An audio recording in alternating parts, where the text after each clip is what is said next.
Aujourd'hui, samedi 8 mars 2025, shalom, shalom à tous nos auditeurs. Nous nous retrouvons une fois de plus pour notre rendez-vous hebdomadaire, la HVE, l'heure de la vérité de l'évangile.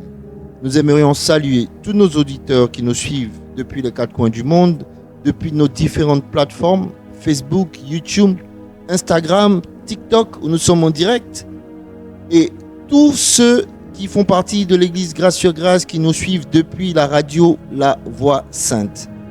Alors, bonsoir pasteur. Paix et grâce. Amen, amen. Comment est-ce que vous allez? Le Seigneur nous fait beaucoup de grâce, il nous aime, sur nous. Amen. Alors, c'est un réel plaisir pour nous de vous retrouver encore ce samedi-là, afin de pouvoir rentrer dans des vérités fracassantes. Alors, sans plus tarder, nous allons vous tendre le micro pour que vous puissiez bénir ce moment. Gloire à toi, Père. Toi, le Dieu créateur du ciel et de la terre, nous sommes là encore, une fois pour faire connaître ton amour, Seigneur. Merci parce que tu nous utilises puissamment afin de faire la promotion de ton évangile. Seigneur, tu l'as dit que lorsque vous ouvrirez la bouche, c'est toi qui parleras à notre place. Seigneur, merci parce que ce verset se réalise dans ma vie. Nous voulons t'entendre, Seigneur. Nous voulons entendre la vérité de l'évangile. Nous voulons être à tes pieds, connaître la vérité, Seigneur. Éclaire-nous, Seigneur. Toi qui vis et règnes pour des siècles et des siècles. Amen.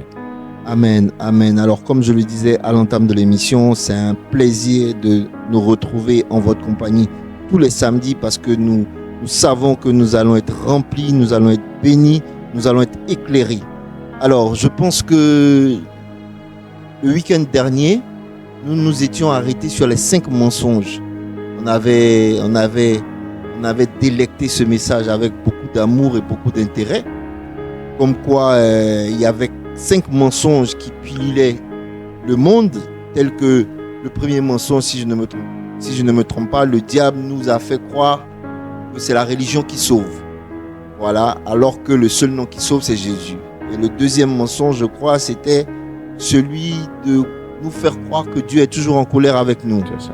Et en troisième point, on avait parlé de la confusion des deux alliances. Les gens ne savaient pas dans quelle alliance il fallait se retrouver, alors qu'aujourd'hui, nous sommes dans la nouvelle alliance. C'est ça. Et le quatrième point, c'était que nous étions encore des pécheurs, alors que, ayant la nature de Dieu, nous n'avons plus cette nature pécheresse.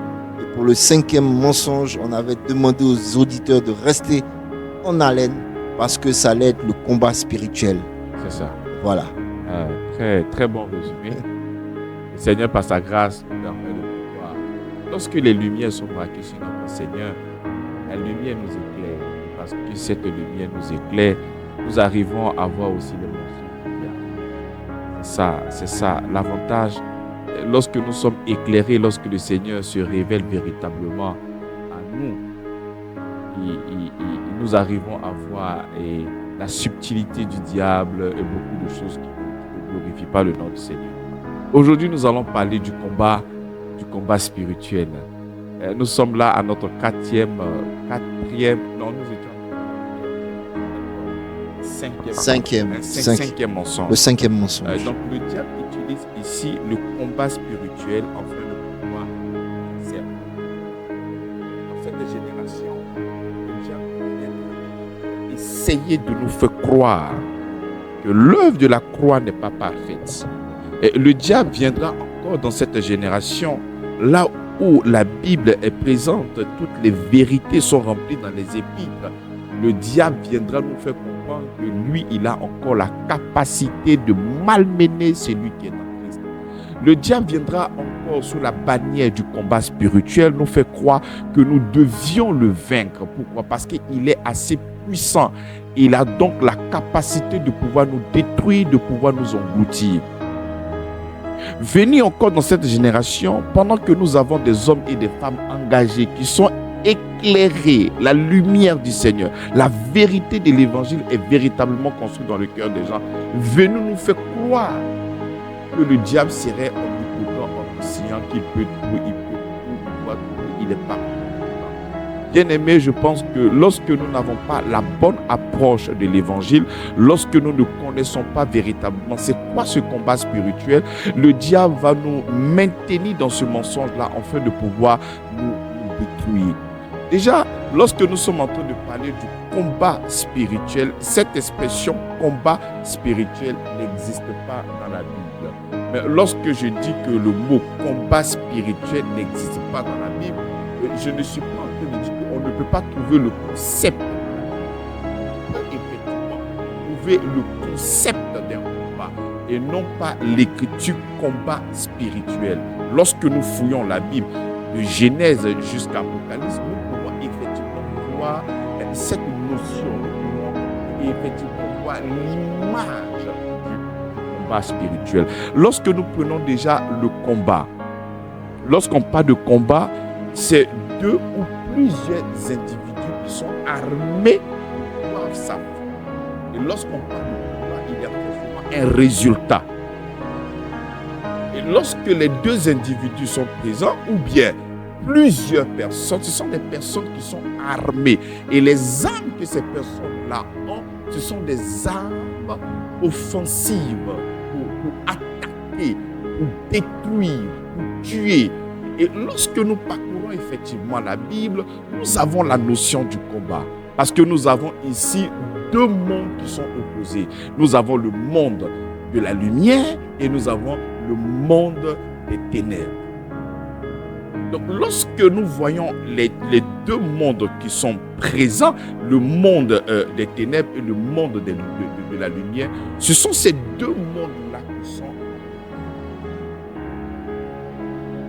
Lorsque nous parlons du combat spirituel, nous arrivons véritablement à voir le concept dans la Bible.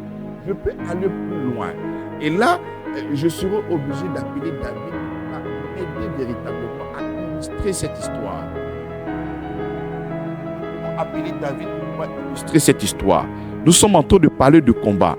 Voyez-vous, je crois que c'est l'année passée ou l'année passée où la Côte d'Ivoire a gagné la CAN. L'année passée où la Côte d'Ivoire a gagné la CAN de la Côte d'Ivoire. Donc il y a eu effectivement un duel, mais il y a 11 personnes qui ont représenté la nation ivoirienne de l'autre côté.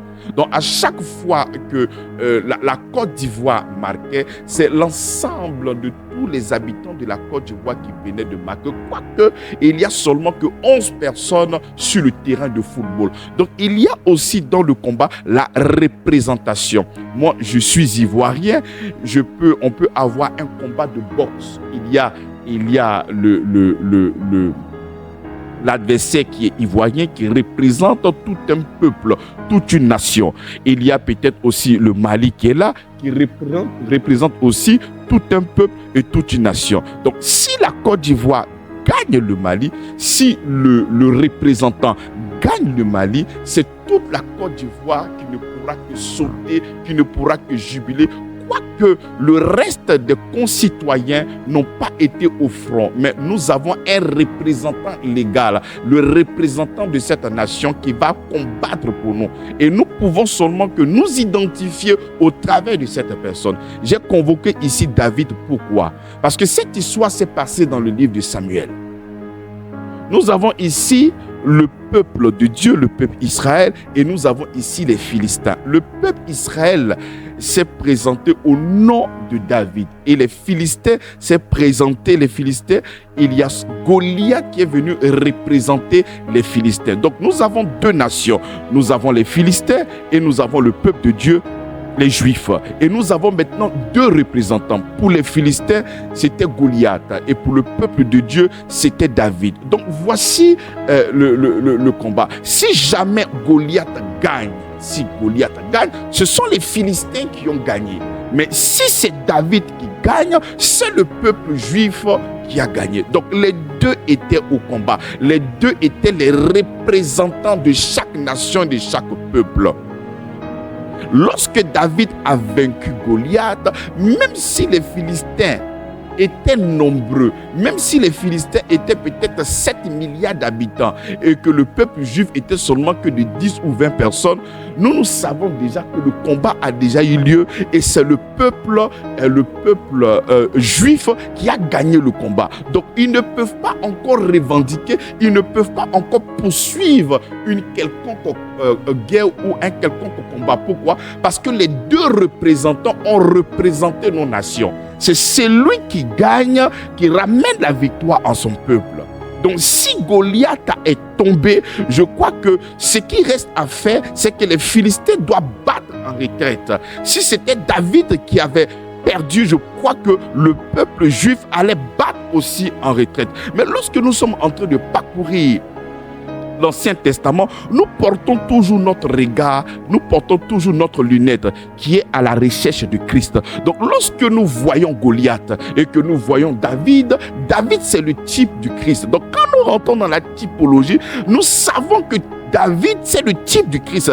David est le représentant d'une manière spirituelle, parce que la Bible déclare que l'Ancien Testament est l'ombre des choses à venir. La réalité se trouve en Christ. Donc lorsque nous sommes en train de voir David, moi je vois le Christ qui est le représentant légal de tous ses enfants. Et lorsque nous voyons Goliath, nous voyons que c'est le représentant aussi de l'ennemi, de la puissance des ténèbres.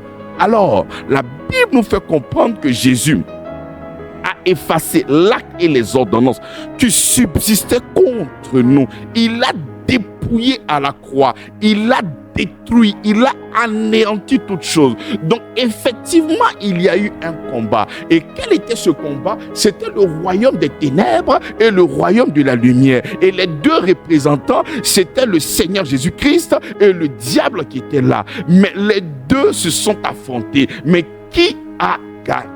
C'est cette personne qui a gagné qui va prendre le trophée et venir transmettre, et venir communiquer la victoire à son peuple. Donc ce peuple ne pourra que jubiler, le peuple ne pourra que danser. Mais pourquoi le peuple danse?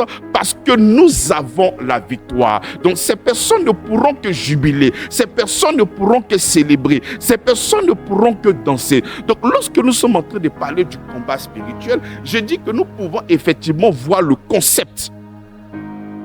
Mais dans cette génération, nous ne pouvons pas parler de combat parce que le combat a déjà eu lieu. Nous avons un représentant. Ce représentant, c'est le Seigneur Jésus-Christ. Regardez, prenez avec moi 1 Jean chapitre 4, le verset 3 à 4. Il dit, et tout esprit qui ne confesse pas Jésus n'est pas de Dieu. C'est celui de l'Antichrist, dont vous avez appris la vérité et qui maintenant est déjà dans le monde. Au verset 4. Vous, petit enfant, vous êtes de Dieu et vous les avez vaincus. Parce que celui qui est en vous est plus grand que celui qui est dans ce monde. Donc nous, parce que nous sommes des enfants de Dieu, parce que nous faisons un avec Dieu, nous avons déjà vaincu. Donc lorsque la Bible parle de victoire, c'est parce qu'avant il y avait un combat. Et ce combat, ce n'est pas moi qui étais là-bas. Il y avait mon représentant. Mon représentant, c'est le Christ. Et Christ a vaincu le diable. Donc on ne peut pas me ramener dans cette génération. On ne peut pas me ramener dans cette ère, me demander de vaincre le diable, alors que quand je regarde en arrière, quand je regarde dans le rétroviseur, je vois et je constate que le diable est déjà vaincu. Mais il est vaincu par qui? Il est vaincu par celui en qui, pour qui je vis.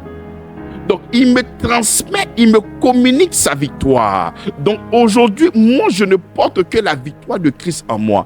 Voyez, lorsque nous assistons à un match de boxe, on peut trouver deux représentants. Ils vont se frapper. Peut-être même celui-même qui a gagné a reçu tellement de coups, mais c'est lui qui a remporté la victoire. Souvent, il est tellement bastonné qu'il n'a pas le courage de soulever sa ceinture et se promener. Malgré qu'il a gagné, ça peut être son assistant, ça peut être son coach, ça peut être une personne qui est auprès de lui, qui viendra brandir la ceinture et proclamer qu'il a véritablement gagné. Jésus-Christ est parti à la croix. Il a été humilié, il a été frappé. Il a tout subi. La Bible déclare qu'il nous blessera talon et lui, il écrasera la tête du diable. Mais nous qui sommes les enfants de Dieu, c'est nous qui brandissons cette ceinture, c'est nous qui brandissons cette victoire. Nous sommes là pour proclamer, nous sommes là pour annoncer, nous sommes là pour déclarer, nous sommes là pour acquiescer, nous sommes là pour témoigner qu'effectivement, nous avons la victoire. Voilà pourquoi la Bible dit que nous sommes plus que vainqueurs par celui. La Bible déclare qu'ils l'ont vaincu à cause du sang. Donc, lors du combat, Christ a remporté la victoire à cause du sang qu'il a versé. Et la Bible dit, ils l'ont vaincu à cause du sang et de la parole de leur témoignage. Le sang, c'est historique parce que le Seigneur a déjà versé son sang pour la rémission de nos péchés. Le Seigneur a déjà versé le sang afin de pouvoir nous délivrer. Le Seigneur a déjà versé son sang afin de pouvoir nous purifier. Le Seigneur a déjà laissé son sang comme victime propitiatoire. Et c'est à nous maintenant de le recevoir. C'est à nous maintenant de l'accepter. C'est à nous maintenant de témoigner que effectivement Jésus-Christ est mort à la croix de Golgotha pour que moi je sois victorieux. Raison pour laquelle Jean dit, ils l'ont vaincu à cause du sang et de la parole de leur témoignage. Si je ne suis pas encore en Christ, si je n'ai pas encore accepté Jésus-Christ, donc je n'ai pas le témoignage de ce que Christ est venu mourir pour moi à la croix de Golgotha. Et si je n'ai pas ce témoignage qu'il est venu mourir à la croix de Golgotha, c'est comme ça que je peux encore être malmené. Je peux être encore sur l'emprise du diable. Je peux être encore ballotté de part et d'autre. Je peux être encore réduit en rien. Mais lorsque j'ai le témoignage de ce que Jésus-Christ a fait pour moi à la croix de Golgotha, j'entre dans cette nouvelle famille. Lorsque je n'ai pas le témoignage de l'œuvre de la croix, je suis exilé, je suis seul, je porte toujours l'ADN de mon père. Je suis toujours né de la naissance physique et non né de la naissance spirituelle. Et lorsque je suis né seulement que de la naissance physique, c'est comme ça que le diable encore a cette capacité de pouvoir m'attaquer, de pouvoir gâter mes projets, de pouvoir faire tout ce qu'il a envie de faire. Mais gloire au Seigneur, parce que dans l'œuvre de la croix, nous avons cette capacité, nous avons cette opportunité de pouvoir adhérer. Et lorsque nous adhérons, la Bible nous fait comprendre qu'il faudrait que tu puisses rendre grâce au Père parce qu'il t'a délivré de la puissance de quoi? Mais des ténèbres. Aujourd'hui, je le présente comme un mensonge qui vient du diable parce qu'il vient nous faire croire, nous qui avons accepté le Seigneur Jésus-Christ, que le diable a cette capacité de pouvoir détruire des choses dans ta vie. Le diable a cette capacité de pouvoir te tuer. Le diable a cette capacité, quelle que soit la confession du nom de Jésus-Christ, le mari de nuit, le célibat, tout ce que le diable pourra faire sur ta vie ne pourra que prendre forme. Ça, c'est un mensonge. Et c'est comme ça que, au lieu d'aller évangéliser, au lieu d'annoncer la bonne nouvelle, nous nous retournons encore dans cette position en train de vaincre le diable, en train de chasser les maris de nuit, en train de chasser les autels de famille, en train de couper les cordons, en train de détruire les autels. Toi qui me regardes, je te parle à toi. Une vie chrétienne sans repos, souffrance après souffrance. Tu as passé ton temps église après église pour combattre. Une vie chrétienne où tu n'as jamais eu la paix.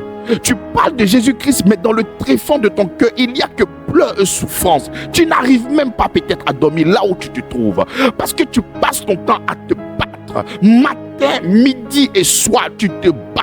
Tu te promènes église après église. Tu vas chercher les meilleurs prophètes. Tu vas chercher les meilleures onctions afin de pouvoir vaincre le diable. Mais tu n'y arrives pas. Pourquoi? Mais parce qu'il est déjà vaincu. On ne peut pas essayer de vaincre quelqu'un qui est déjà vaincu. Parce que la victoire se trouve non pas dans ta capacité de faire quoi que ce soit. La victoire se trouve en Christ. La victoire ne se trouve pas dans tes jeûnes. La victoire ne se trouve pas dans tes prières kilométriques. La victoire ne se trouve pas dans ce que toi tu vas faire. La victoire se trouve en Christ. Pourquoi? Parce que Christ a déjà versé son sang afin de pouvoir te délivrer. Donc tu es malmené. Arrivé un moment même, ton corps même témoigne que tu es fatigué, mais tu as peur d'avancer parce qu'on t'a fait comprendre que ça, c'est le diable de la résistance. C'est-à-dire, tu es presque arrivé. Il faut résister, combat-le, tue-le, mais tu as passé ton temps à le tuer. Ça fait peut-être 40 ans de ta vie. Ça fait peut-être 50 ans de ta vie. Mais tu passes ton temps à le tuer. Programme après programme. Couper le cordon après coupure de cordon. Tout ça dans le but d'être délivré. Alors que le moyen par lequel Dieu s'est choisi pour que nous puissions être délivrés, mais c'est l'œuvre de la croix. C'est l'œuvre de la croix. Si moi aujourd'hui, en tant qu'Ivoirien, je renonce à ma nationalité ivoirienne et que je décide d'être brésilien à mon compte, si je deviens brésilien, alors ça veut dire que j'ai déjà remporté la Coupe du Monde plus de peut-être 5 ou 6 fois. Donc dès que je deviens brésilien, les réalités du Brésil sont aussi avec moi. Parce que quand on va me vendre, ah, tu es brésilien. Ah, mais parce que tu es brésilien, il faut savoir que les Brésiliens sont peut-être à la 7e ou à la 8e mais Coupe du Monde. Donc, les réalités maintenant du Brésil m'incombent. De la même manière que lorsque tu entres en Christ, ce sont les réalités du Christ mais qui t'appartiennent. C'est comme ça que Colossiens chapitre 1, le verset 12 nous dit, rendez grâce au Père. Pourquoi nous devons rendre grâce au Père? Mais parce qu'il nous a délivrés de la puissance des ténèbres. Donc le royaume des ténèbres, représenté par le diable, et le royaume de la lumière, représenté par notre Seigneur Jésus-Christ. Donc lui, il nous a délivrés. Il nous a délivrés et il nous a transportés. Donc tu ne peux pas être dans un royaume de la lumière et avoir la conscience de la sorcellerie. Tu ne peux pas être dans le royaume de la lumière et avoir la conscience du mari de nuit. Tu ne peux pas être dans le royaume de la lumière et avoir la conscience des fétiches. Tu ne peux pas être dans le royaume de la lumière et avoir peur des envoûtements, des canaries et beaucoup de choses. Tu ne peux pas être dans le royaume de la lumière et être troublé, pensant que les gens ne pourront que te vaincre. Mais non, bien-aimés dans la foi. Nous disons et nous mettons un point d'honneur sur ce combat parce que ce combat, déjà quand on dit combat spirituel, vas-y comprendre avec moi que c'est un combat qui n'est pas matériel. C'est un combat qui n'est pas... c'est un combat spirituel. C'est pas un combat charnel.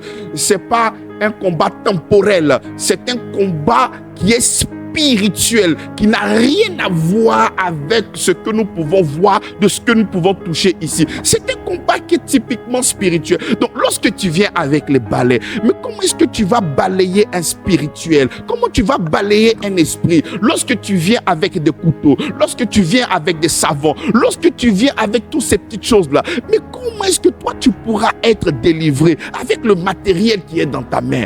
Non, bien-aimé. Si le diable, effectivement, pouvait trembler face à tous ces objets que tu as, mais Christ ne serait pas venu. On allait s'attacher à ces choses comme les citrons et beaucoup d'autres choses. Non, ces choses-là ont existé, mais ces choses-là n'ont pas pu nous délivrer. La seule personne qui a pu nous délivrer, c'est le Seigneur Jésus-Christ par le sang, par son sang versé à la croix de Golgotha. Donc on ne peut pas avoir cette vie chrétienne-là et avoir toujours peur. On ne peut pas avoir cette vie chrétienne, on ne peut pas déclarer que nous sommes enfants de Dieu et puis être marginalisé, avoir peur, être craintif. Rien ne peut...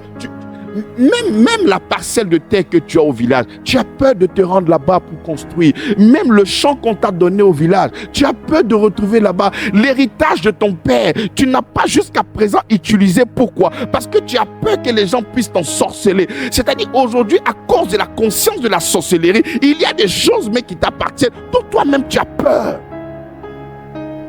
Et cette peur te mettait dans l'esclavage. Et cette peur détruit beaucoup de choses autour de toi. La peur d'échouer, la peur que le diable te crée des problèmes. Et cette peur-là va dans beaucoup de domaines que tu ne peux pas imaginer. Donc tu ne peux pas être enfant de Dieu et être malmené par ce genre de pensée. Nous, en Christ, nous sommes victorieux. Donc lorsque nous parlons du combat spirituel, nous comprenons que le combat, ce n'est pas l'homme qui est en face de moi. Nous comprenons que le combat, ce n'est pas ma soeur qui est en face de moi. Je comprends que le combat, ce n'est pas mon oncle qui est au village. Je comprends que le combat, ce n'est pas les gens qui sont devant moi. Non. Ce combat, il est spirituel. Donc arrêtez de chercher à détruire vos familles. Arrêtez de chercher à détruire les sorciers qui sont au village. Mais ils sont tous sous le pouvoir totalitaire et esclavagiste de Satan. Ils sont victimes. Et le Seigneur nous a oints. L'huile coule sur ta tête présentement pour que tu puisses aller annoncer l'évangile afin que toutes ces personnes-là soient sauvées. Et lorsque tu ne comprends pas le combat spirituel, tu vas passer ton temps à faire quoi? Mais à tuer ce que Christ a versé son sang pour que ces personnes-là soient sauvées. Donc toi, tu es devenu l'ennemi du Seigneur. C'est-à-dire que tu n'as pas les mêmes sentiments qui sont en Jésus-Christ. Parce que les sentiments en Jésus-Christ, c'est venu sauver ces personnes qui sont sous le pouvoir totalitaire et esclavagiste de Satan. Mais toi, puisque toi tu ne connais pas que ce combat c'est un combat spirituel, qu'est-ce que toi tu fais? Tu cherches à tuer ton oncle, tu cherches à tuer ton frère, tu cherches à tuer ta soeur, tu cherches à tuer toutes ces personnes qui t'environnent. Mais non, bien-aimé dans la foi. Voilà pourquoi je te dis que cette expression combat spirituel n'existe pas. Donc si nous voulons mettre la lumière sur le combat, l'apôtre Paul le dit autrement. Là je suis en 1 Timothée chapitre 1, le verset 18. 1 Timothée, il le dit autrement.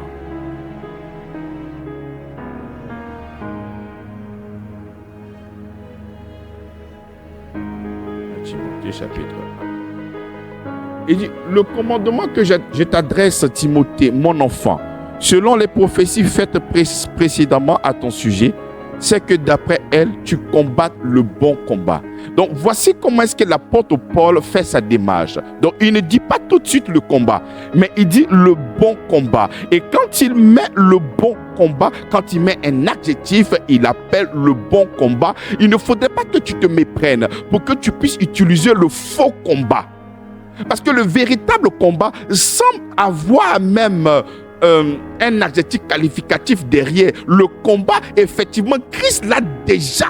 Il a déjà combattu pour toi. Il a déjà combattu. Il a triomphé de l'ennemi. Donc maintenant, nous qui sommes là, nous devons véritablement être dans le bon combat et non pas être dans le faux combat. Et quel est donc ce bon combat? Au verset 19, il dit, d'après elle, tu combattes le bon combat au verset 19 en gardant la foi et une bonne conscience.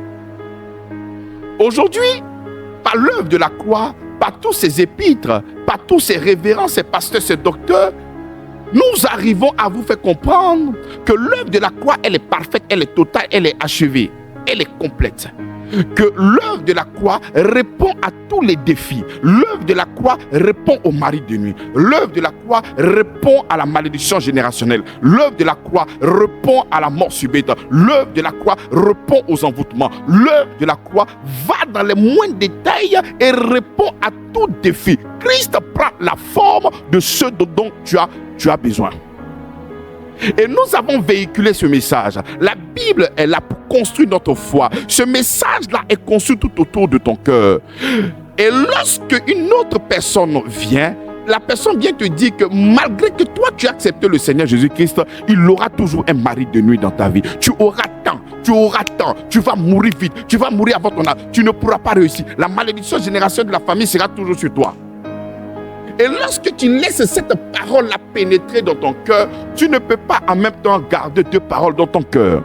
La Bible dit tu ne pourras pas aimer deux maîtres. Tu vas aimer un et tu vas haïr l'autre. Donc lorsque tu finis d'entendre un témoignage qui est contraire au témoignage de Christ, au lieu de garder, parce que le vrai combat et le bon combat, c'est de garder ces vérités que nous venons d'annoncer. C'est de garder que l'œuvre de la croix a cette capacité à répondre à tous les défis majeurs. Et par la foi, nous allons recevoir toutes choses. Il dit que, prenons 1 Jean.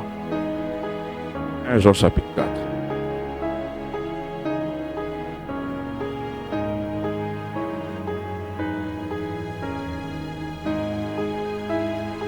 Le verset vous dit,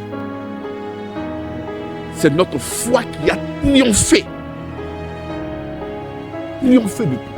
C'est comme ça que, bien aimé, lorsque ces mauvaises paroles sont en train de tourner autour de ta personne, lorsque les faux prédicateurs, lorsque le faux message, lorsque le diable viendra autour de toi pour te faire comprendre, mettre l'œuvre de la croix en doute, te faire croire que l'œuvre de... C'est vrai que tu as accepté le Seigneur Jésus-Christ. Et Jésus-Christ, il est venu pour le salut. Mais en ce qui concerne ta délivrance, ça c'est autre chose. Il faut repousser ça très loin. Parce que si tu acceptes cette parole, tu n'as pas donc gardé la parole de Dieu dans ton cœur. L'activité du diable, c'est que la foi ne soit pas trouvée dans ton cœur. La Bible dit ceci: lorsque le Fils de l'homme reviendra, est-ce qu'il trouvera la foi dans votre cœur? Donc l'activité du diable, c'est que on ne puisse pas trouver la foi dans ton cœur. Donc pas les défis, pas les challenges et pas tout ce qui se passe autour de toi. Le seul but, c'est pour déraciner ta foi. Le seul but, c'est pour enlever ta foi. Le seul but, c'est que tu n'aies pas ton regard fixé sur Jésus-Christ. Parce que si toi, tu es conscient, si toi, tu as la foi, une foi inébranlable, une foi enracinée et fondée, que l'œuvre de la croix répond à tout et que aucune âme formée ne pourra avoir de l'effet. Crois-moi, tu seras orienté vers la méditation, tu seras orienté vers l'évangélisation, tu seras orienté à aller annoncer l'évangile. Tu ne pourras pas t'asseoir pendant des heures en train de vaincre quelqu'un qui est déjà vaincu, mais plutôt ton orientation sera comme un bon évangéliste. Tu ne vas pas faire des séminaires pour aller au village, pour aller maudire les sorciers, mais tu feras des séminaires afin de pouvoir gagner les gens qui sont au village. Donc tout dépend de cette parole qui est dans ton cœur. Mais tu me diras présentement, mais pasteur, ce que tu dis c'est vrai, mais les gens qui parlent du combat spirituel, mais ils ont des textes. Ils ont des textes. Donc ce n'est pas comme s'ils n'ont pas de texte. Effectivement, il est très important de toucher le texte, le texte célèbre que le diable utilise afin de pouvoir nous créer véritablement des problèmes. Là, nous sommes dans le livre d'Éphésiens chapitre 6 à partir du verset 10. Nous lisons la parole du Seigneur. Au reste, fortifiez-vous dans le Seigneur et par sa force toute puissante. Revêtez-vous de toutes les armes de Dieu afin de pouvoir tenir ferme contre les ruses du diable. Lisons au verset 12. Car nous n'avons pas à lutter contre la chair, le sang, mais contre les dominations, contre les autorités, contre les princes de ce monde de ténèbres, contre les esprits méchants dans les lieux célestes. Ah, pasteur, tu n'as pas dit qu'on n'a pas de combat? Mais voici ce que la Bible dit. Car nous n'avons pas à lutter contre ça, mais contre les principautés. Ce n'est pas contre mon frère, mais c'est contre les principautés. C'est fait eux, nous sommes en train de lutter. Mais les principautés, ils avaient un leader spirituel. Et le monde de la lumière aussi avait aussi son représentant. Et il y a déjà un combat. Et nous portons maintenant la victoire de notre leader. Mais nous continuons le texte. C'est pourquoi prenez toutes les armes de Dieu afin de pouvoir résister dans le mauvais jour. Et tenez ferme après avoir tout surmonté. 14. Tenez donc ferme, ayez à vous rendre la vérité. Mais avant d'aller plus loin, nous allons revenir pour que nous puissions décortiquer verset par verset. Lorsque nous sommes même au verset 10, il dit au reste, fortifiez-vous dans le Seigneur. Ça veut dire le combat ne pourra que commencer lorsque tu commences à te fortifier. Où ça? Dans le Seigneur. Tu n'as pas encore accepté le Seigneur Jésus-Christ. Si tu ne l'as pas encore accepté le Seigneur Jésus-Christ, mais tu es comme un poulet sans propriétaire, on peut t'abattre. Et lorsque je te dis être en Christ, c'est véritablement connaître l'œuvre de la croix. C'est vraiment connaître ce que Christ a fait. C'est vraiment laisser Christ habiter en toi et toi en lui. Il faut véritablement comprendre l'œuvre de la croix pour que nous puissions jouir des bénéfices. Il dit au reste, fortifiez-vous dans le Seigneur. Pas fortifiez-vous dans le jeûne. Pas fortifiez-vous dans l'huile d'onction. Pas fortifiez-vous dans des prières kilométriques. Mais tu dois te fortifier dans le Seigneur. Pourquoi se fortifier dans le Seigneur? Tu dois te fortifier de ce qu'il a fait pour toi déjà. La connaissance, la révélation de ce qu'il a fait pour toi. Parce que si tu n'es pas informé, parce que si tu n'as pas la vérité de l'évangile, mais tu vas te fortifier dans quoi? Mais tu vas te fortifier seulement que dans la peur. Tu seras terrifié, tu seras horrifié. Mais lorsque je réalise ce que le Seigneur Jésus-Christ a fait pour moi à la croix de Golgotha, mais je suis fortifié de savoir que j'ai un rocher. Je suis fortifié de savoir que j'ai un bouclier. Je suis fortifié de savoir que j'ai un rédempteur. Je suis fortifié de savoir que j'ai un sauveur. Donc nous devons d'abord nous fortifier. Fortifiez-vous dans le Seigneur et par sa force toute puissante. Pas ta force. Il ne s'agit pas de toi.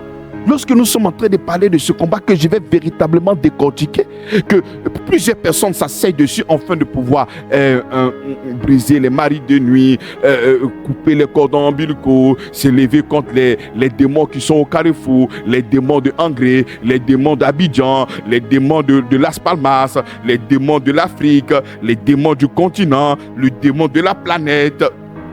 Avant le nom de tous ces démons, nous allons d'abord réaliser qu'est-ce que ce combat. Donc, prime abord, nous devons nous fortifier dans le Seigneur et par sa force toute puissante. Il dit, revêtez-vous de toutes les armes de Dieu. Pasteur, mais si tu dis qu'il n'y a pas le combat qui existe, mais pourquoi tu nous parles d'armes? Pourquoi l'apôtre et Paul nous parlent d'armes? Parce que lorsque nous sommes en train de parler d'armes, ça veut dire qu'il y a un combat. Parce que même lorsque nous avons commencé, nous avons dit que quand on parle de combat, il y a forcément deux individus ou plusieurs individus qui sont armés. Donc effectivement, voici une arme qui est là. Donc s'il y a des armes, ça veut dire qu'on doit se déchiqueter, ça veut dire qu'on doit se macheter, ça veut dire qu'on doit lancer des boules de feu, ça veut dire qu'on doit vraiment faire beaucoup de choses. Mais nous allons consulter quelles sont les armes qui sont engagées. Mais nous continuons. Revêtez-vous de toutes les armes de Dieu. Mais pourquoi?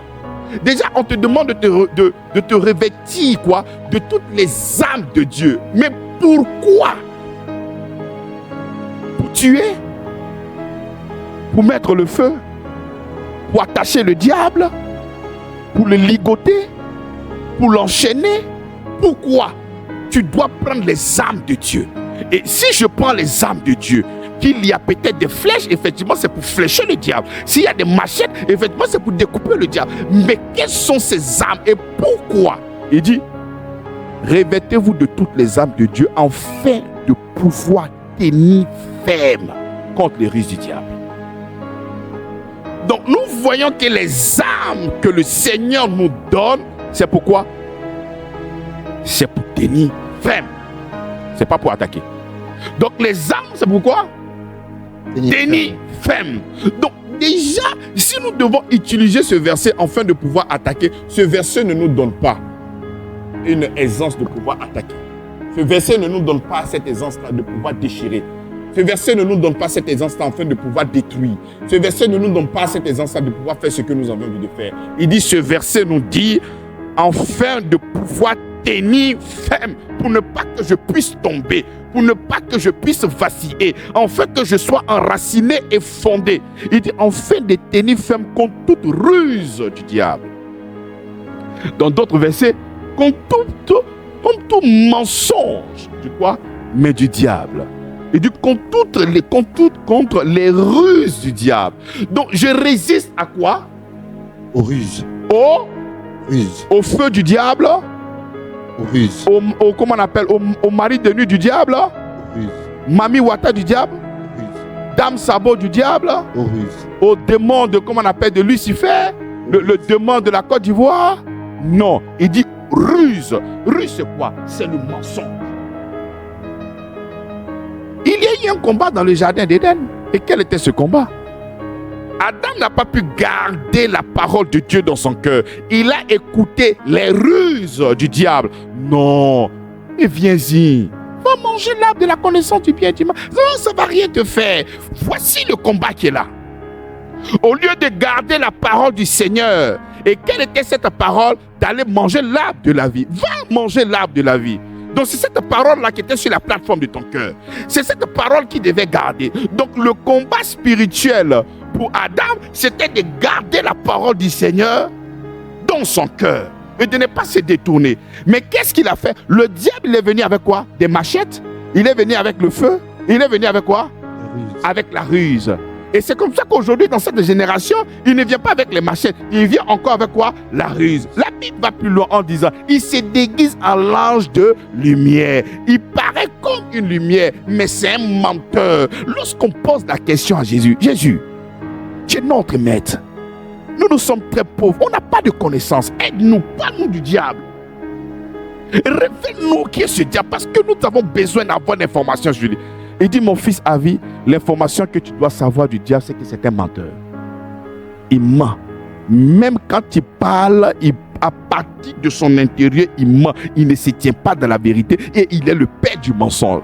Donc voici celui qui habite les lumières impénétrables, inaccessibles, que l'homme n'a vu et ne peut voir. C'est lui qui a la connaissance. Il prend le soin de pouvoir me parler et en me disant que le diable c'est un menteur. Mais quelle autre information veux-tu me donner pour que je puisse vaincre le diable? C'est un menteur. Voilà pourquoi la Bible nous fait comprendre. Revêtez-vous de toutes les armes de Dieu. Pourquoi?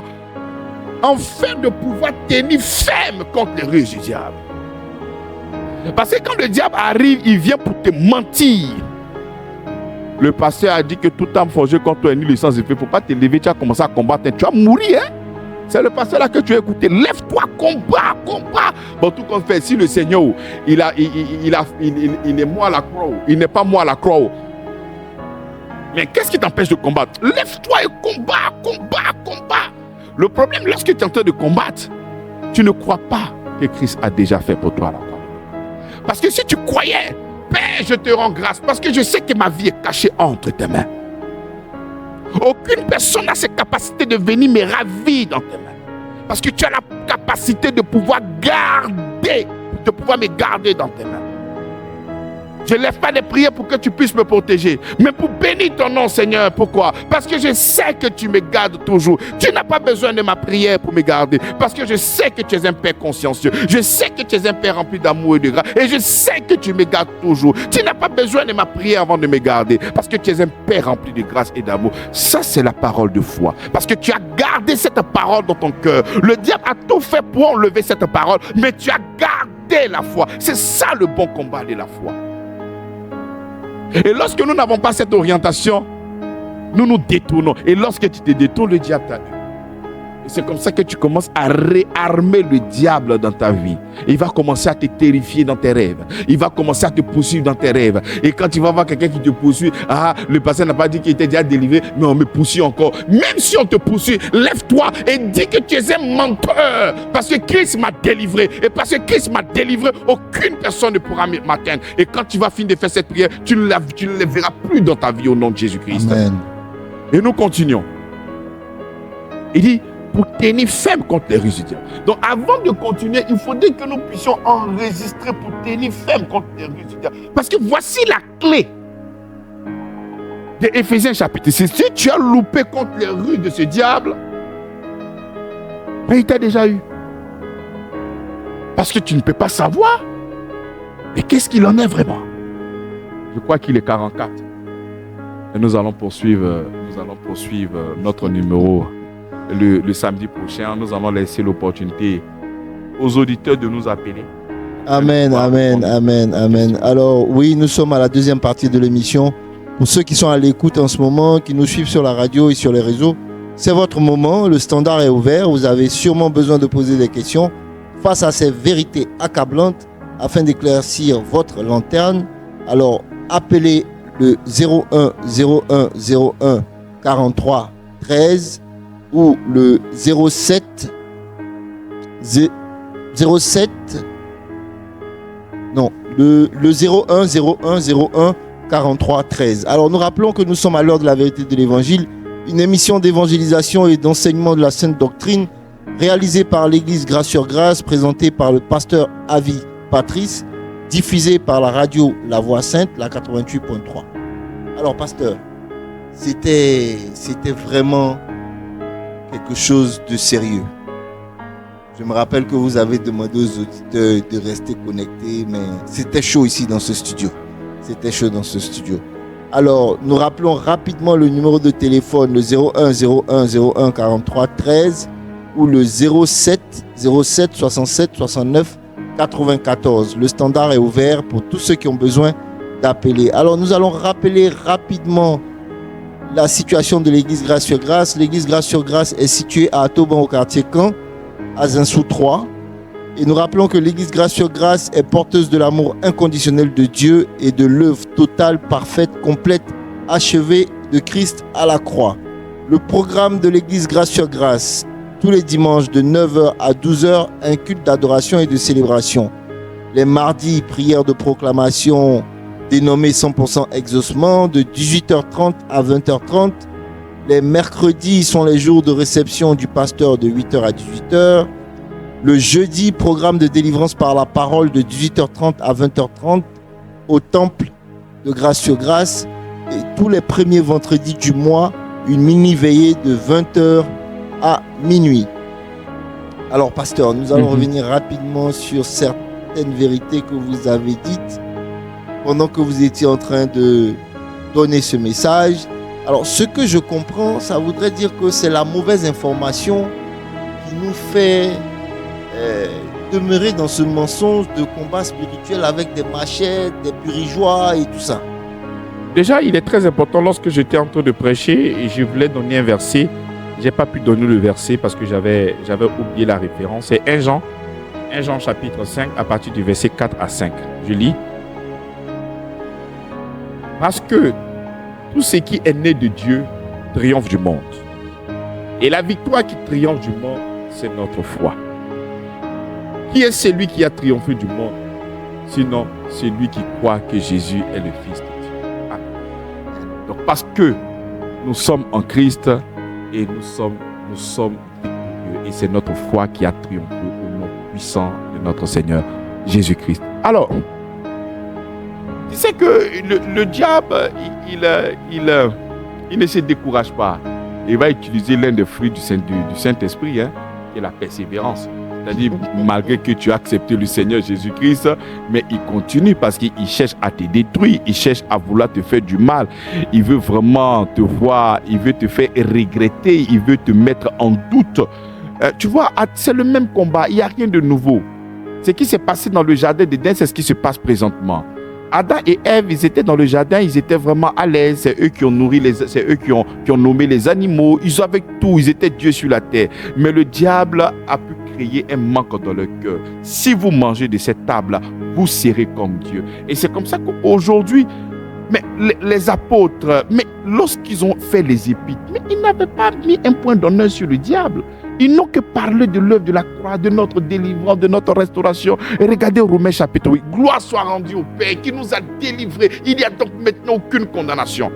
Mais ce sont, enfin quand je dis ce sont, c'est le diable qui vient encore dans le christianisme afin de pouvoir épier la liberté des gens. Il vient encore dans le Christ pour nous mentir. Lorsque tu vas interroger Jude chapitre 1 à partir du verset 4, il va dire, il s'est glissé parmi nous les enfants de Dieu. Des gens dont la condamnation est écrite depuis longtemps. Des impies qui viennent changer la grâce de Dieu en dissolution. C'est vrai que tu as accepté le Seigneur Jésus-Christ, mais le diable peut tout faire ci, le diable peut tout faire ça. Donc lorsque tu entends derrière le pupitre d'une personne qui se dit qu'il est archibishop, qui te dit qu'il est apôtre, il met tous ses attributs devant sans mettre la vérité de l'évangile, c'est comme ça que nous sommes blasés. C'est comme ça que nous sommes emportés dans ce monde empirique parce que tout ce qu'ils vont mettre en avant, ce sont des expériences. Tu vois, lui, il était enfant de Dieu, mais le diable a fait ce qu'il a fait. Tu vois, lui, il était enfant de Dieu, lui, il est l'enfant de Dieu, mais tu as vu qu'il est tombé ici, tu as vu le diable était... Donc, ils ne vont pas te présenter la Bible. Ils vont te présenter et soutenir leurs allégations par des choses empiriques, c'est-à-dire par des expériences. Et non pas fondées sur la parole de Dieu, mais fondées sur leur expérience. Alors que quand ton expérience vient contredire la parole de Dieu, c'est ton expérience qui a été mal interprétée. La parole de Dieu est vraie. Ton expérience est un mensonge. Donc en réalité, le diable va surfer sur toutes ces choses-là afin de pouvoir voler ta paix, afin de pouvoir t'arracher la foi, afin de pouvoir enlever ton regard fixé sur le Seigneur Jésus-Christ. C'est le diable qui le fait. C'est comme ça qu'aujourd'hui, il y a aussi dans cette génération des hommes et des femmes qui se sont levés afin de pouvoir prôner l'œuvre de la croix, qui est la réponse à toutes choses dans notre vie. Amen, amen. Alors, quand vous étiez en train de nous exhorter, vous avez parlé de Paul. Parlait à son fils Timothée et qui a parlé du bon combat. Ce qui voudrait dire qu'il y a un bon mauvais combat. Mais bien sûr. Mais lorsque je dois me lever la nuit, de 6h à 18h, en train de combattre le diable, pour que le diable puisse mourir. Déjà, pour une information, l'esprit ne meurt pas. Alors que celui qui est en train de faire tout ça, c'est l'esprit. Donc quand tu es en train de tuer le diable, mais en fait, tu tues qui? Parce que ça fait peut-être 40 ans que tu tues le diable, mais il est toujours là. Donc, même si tu n'es pas spirituel, que tu veux juste réfléchir, un temps soit peu, tu verras qu'il y a quelque chose déjà qui n'est pas correct. Chaque année, tu coupes ton cordon ombilical. Même si nous allons dans cette loi, tu n'es pas encore éclairé. Mais le Seigneur dit, si tu demandes quelque chose, il faut croire que tu l'as déjà reçu et tu verras ces choses-là s'accomplir dans ta vie. Donc, si tu crois que tu es possédé, donc en 2021, tu as prié, tu as brisé les liens. Mais pourquoi en 2022, tu brises encore les liens? Question. En 2024, tu brises encore les liens. Question. En 2025, encore, tu brises encore les liens. Jusqu'à l'an 3000 va te trouver ici, tu seras en train de briser encore les liens. Dieu serait-il aussi incapable pour ne pas assurer ta vie? Non. C'est parce que le diable a envoyé aussi ses émissaires afin de pouvoir nous tromper, afin de pouvoir nous mentir et de pouvoir ne pas considérer l'œuvre de la croix. Prendre l'œuvre de la croix comme quelque chose de... Bon, voilà, bon, c'est vrai qu'il est mort, mais, c'est-à-dire amoindrir amoindrir l'œuvre de la croix. En fait, le mot que je cherche, c'est comme si tu étais en train d'émasculer le salut. Tu vois, c'est comme si le salut est là, mais ce salut-là ne peut pas t'accorder une délivrance vraiment. Donc tu as Jésus, mais tu papillonnes, tu cherches à gauche et à droite des solutions. C'est comme ça qu'on a vu des chrétiens qui sont devenus des féticheurs. Ah mon cher, moi je suis le Seigneur Jésus qui sait, mais s'il y a des choses pour me protéger, je me protège, parce qu'on ne sait jamais. Tu vois? Ça, ce n'est pas la foi. Ça, c'est le mensonge du diable qui est rentré encore dans notre mœurs. Je pense que la réelle question qu'il faille se poser, c'est de savoir est-ce que c'était véritablement des chrétiens? Mais bien sûr, ce n'est pas parce que tu viens à l'église que tu es chrétien. Ce n'est pas parce que tu es dans une communauté que tu es chrétien. Ce n'est pas parce que tu chantes à l'église que tu es chrétien. Ce n'est pas parce que tu es dans un groupe d'intercession que tu es chrétien. Celui qui est chrétien, c'est celui qui a le Saint-Esprit. Et lorsque tu as le Saint-Esprit, la Bible déclare que le Saint-Esprit témoigne que tu es son enfant. Donc si toi tu es enfant de Dieu, mais tu ne peux pas croire que le diable puisse te bouffer, te manger, ou les problèmes seront là. Mais non, le témoignage qui sort de l'Esprit du Christ à ton esprit est un témoignage fort et puissant. Dieu est ton Père. Et si Dieu est ton Père, mais tu es dans ses mains, il te garde, il te protège. Ta vie est cachée en lui. Et si ta vie est cachée en lui, avant de te toucher toi, il faudrait que nous puissions toucher le Seigneur. Et si nous arrivons à toucher le Seigneur, c'est là qu'on va te toucher. Donc tu ne peux pas être aussi frileux, tu ne peux pas avoir aussi peur. Si tu as véritablement rencontré le Seigneur. Moi, quand je n'avais pas rencontré le Seigneur, pour aller au village, je me faisais assister par 7 pasteurs, avec au moins peut-être 4 huiles d'onction sur ma tête, l'huile d'onction sur les volants de ma voiture, l'huile d'onction sur les pneus de ma voiture, l'huile d'onction même sur les assiettes que je prends pour aller au village, pour aller manger, accompagner des hommes de Dieu. Et comme si ça ne suffisait pas, un peu de citron et puis un peu d'ail, j'étais d'une manière, voilà, dans la voiture, tout ça pour la protection. Non, c'était le fétichisme. Ça n'a rien à voir avec la foi chrétienne. Depuis que j'ai su ce que Christ a fait pour moi à la croix de Golgotha, non. Si tu me vois prier, je prie pour autre chose. Je ne peux pas prier contre un sorcier. C'est lui qui doit fuir. Lorsque le Seigneur Jésus est en train de marcher sur le chemin de Gadara, il n'a pas cherché à chasser. C'est le diable même. Il a dit, fils de l'homme, pourquoi tu es venu nous tourmenter avant la fin des temps? Pardon. Lorsque le diable me voit, c'est ce qu'il doit faire. Moi, je ne peux pas chercher à... Non. Amen, amen. Alors, comme vous le disiez tantôt, on ne peut pas vaincre quelqu'un qui a déjà vaincu. Alors, nous rappelons rapidement les numéros de téléphone pour dire que le standard est ouvert. Le 07 07 67 69 94, le 01 01 01 43 13. Alors, nous rappelons aussi que l'Église Grâce sur Grâce est porteuse de l'amour inconditionnel de Dieu et de l'œuvre totale, parfaite, complète, achevée de Christ à la croix. Alors, pasteur, en attendant que nous recevrons des appels, nous allons surfer un peu sur tout ce qui s'est passé la semaine dernière. On sait qu'il y avait eu beaucoup de tapage sur les réseaux, sur les médias, sur le méta. Votre père spirituel était présent. Oui. Et il a même eu à donner des ateliers. Et il y a eu aussi l'ordination. Il y a eu le 6e anniversaire de l'église. Alors, un petit mot par rapport à cela. Je tiens encore à rendre grâce au Seigneur parce que lorsque j'étais en train de préparer la venue du révérend Jean Bosco Kinomba, ce qui était dans mon cœur et dans ma tête, c'est que l'an passé, nous avons fait l'inauguration de notre culte. Je ne l'ai pas vu à mes côtés. Donc, mon espérance, c'était qu'il vienne cette année, non pas pour quoi que ce soit, seulement que pour venir voir le temple. Donc, en réalité, lorsque nous sommes en train de parler de l'anniversaire de la mission, c'est dans le but de pouvoir l'attirer. On ne pourra pas tous les jours en train de fêter l'anniversaire de la mission. C'était dans le but qu'il vienne, mais à un jour solennel qui est comme l'anniversaire de la mission. Et quand il vient, je vois que ce n'est pas ça qui l'a attiré. Il dit, mon fils, j'ai mieux qu'à faire de venir fêter des anniversaires. Je le viens parce que je dois faire ton ordination, je dois faire des choses avec toi. Et c'est comme ça que par la grâce de Dieu, la grâce me fait encore du bien et il va venir m'ordonner en tant que docteur. C'était vraiment une belle surprise et vraiment une grâce exagérée pour moi. Amen, amen. Alors c'était vraiment quelque chose de magnifique, un homme rempli d'amour, rempli de grâce. Nous avons eu l'honneur et la grâce de le côtoyer. C'était vraiment une belle fête. Alors nous allons essayer de vous tirer aussi quelques petits mots parce qu'aujourd'hui c'est la journée internationale des droits de la femme. Alors on sait qu'il y a des femmes qui se battent dans le ministère. On voit ça et là dans certaines églises, on raconte que les femmes ne doivent pas prêcher. On connaît votre position sur la question. Aujourd'hui, qu'est-ce que vous pouvez dire un petit mot par rapport à ça? Alors, je suis véritablement un bon journaliste de l'œuvre de la croix. Et c'est maintenant même que tu viens de m'informer que c'est la journée de la femme. Ah, vraiment, je sais qu'en Christ, nous sommes libres. Donc, étant en Christ, nous avons la liberté de parler avec papa. Donc, si toi, tu as la liberté de parler avec papa, mais qu'est-ce qui pourra te restreindre ou bien te déconnecter ou te prouver de quoi que ce soit? Si toi, tu as accès au Père, mais qui d'autre peut te fermer encore l'accès? Donc, être en Christ, c'est l'avantage pour nous, que tu sois femme, que tu sois homme. Être réconcilié avec le Seigneur, je pense que c'est la position la plus belle et la position la plus vraiment idéale. Voilà, c'est ce que je peux dire à l'endroit des femmes. Amen, amen. Alors nous profitons pour souhaiter une belle fête à toutes ces femmes qui se battent dans le ministère, qui évangélisent, qui annoncent le message. Nous allons leur demander d'être toujours revêtues des armes de Dieu afin de tenir ferme et de ne pas écouter les ruses du diable. Alors, pasteur, non, que dis-je, docteur, nous sommes pratiquement à la fin de l'émission. Nous allons vous tendre le micro pour que vous puissiez nous donner Non, il ne faudrait bénédiction. pas te gêner parce que lorsque le vieux est en train de faire l'ordination, il dit, voyez plusieurs tuniques comme moi.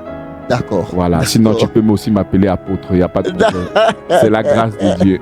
Mais je pense que le thème de docteur est le mieux approprié parce que quand on voit avec telle dextérité vous arrivez à nous expliquer l'exégèse de la parole de Dieu, on ne peut que vous appeler docteur. Non, c'est la grâce du Seigneur. C'est qu'arrivé un moment lorsque tu bénis le peuple de Dieu par l'enseignement que tu donnes, le diable même peut peut-être exalter ta chair en te faisant croire que mais c'est toi qui es en train de faire. Mais c'est encore un mensonge. La Bible dit, lorsqu'on t'interrogera, je parlerai à ta place. Amen. Donc c'est lui qui est le docteur qui est dans ma vie. Amen. Toute la gloire revient à lui et à lui seul. Amen. Alors, le mot de fin pour la prière. Nous bénissons le Seigneur pour son amour, sa bonté, sa fidélité. Nous allons poursuivre encore l'enseignement sur le combat spirituel. Bien-aimé, reste scotché et vraiment, il faudrait retourner sur la plateforme, suivre vraiment ces enseignements. Nous avons commencé un peu tout doucement, mais je crois que pour le samedi prochain, après l'autre samedi, ça sera encore bien avec des textes assez simples pour que nous puissions véritablement mettre la lumière dessus. Ne cherche pas à vaincre quelqu'un qui est déjà vaincu. Non, il est déjà vaincu.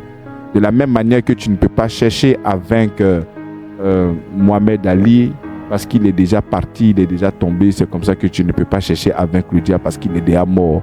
Si tu as besoin du numéro de la tombe, je peux t'envoyer l'adresse. C'est passé à la croix de Golgotha il y a plus de 2000 ans. Prends des feuilles, prends des fleurs et va sur la tombe du diable pour pouvoir fêter l'anniversaire de sa mort. Il est déjà mort, anéanti, détruit au nom de Jésus-Christ. Amen, amen, amen. Merci beaucoup, docteur. Nous rappelons que nous étions à l'heure de la vérité de l'évangile et nous sommes pratiquement à la fin de l'émission. Sur ce, nous vous souhaitons une bonne soirée en compagnie des programmes de la radio La Voix Sainte. Portez-vous bien, demeurez bénis et gardez en esprit d'avoir toujours les armes de Dieu afin de pouvoir vous délecter de toutes les ruses du diable. Alors, nous vous souhaitons un bon week-end et à samedi prochain. Amen.